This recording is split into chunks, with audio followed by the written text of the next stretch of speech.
Okay, this tutorial is on layer depth. We'll start off drawing a circle.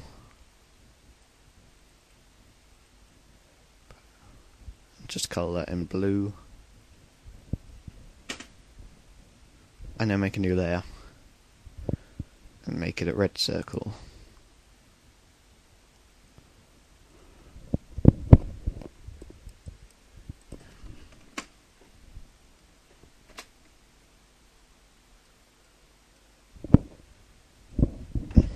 Brilliant. Then move the red circle over here. Okay, now next thing we need to do is go File, Project Settings, Sort Layers by Depth. Okay. Now, we're going to go to 1, move this over to here, then to 2, and move it back to where it originally was. So the animation will run like this.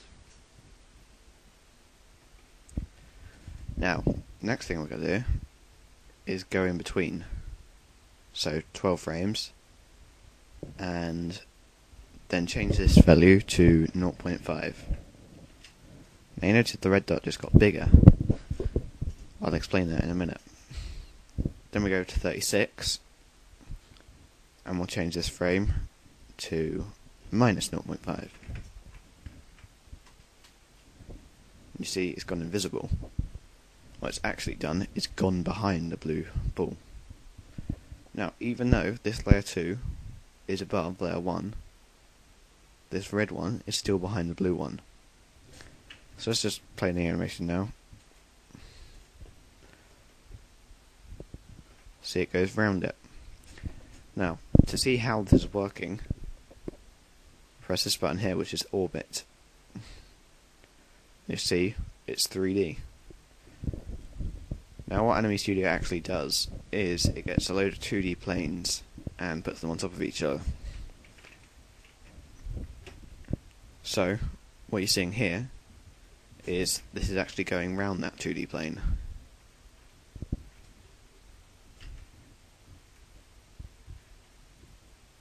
So that's why it's getting bigger and smaller. It gets closer and further from the camera. And when you use these tools, the camera tools, that's what you're moving, that little purple thing. It is in fact the camera. Okay, now let's go View, Direction, Top. Now, look at that circle, it's not very good. So, let's change it so it's better.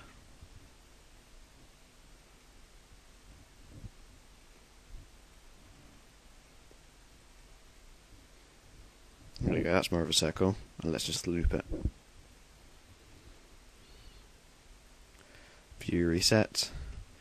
Now we have back at the start. So now when we play it, it looks like the red dot is orbiting the blue dot.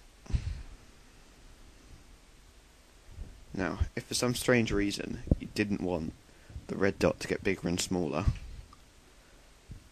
what you can do is go Project Settings, Enable 3D Camera, turn it off. And then, all it does is use the depth for the order, rather than how big it is. So you try and use Orbit Layer, you can't because you haven't got a 3D layer. But it still works as it should.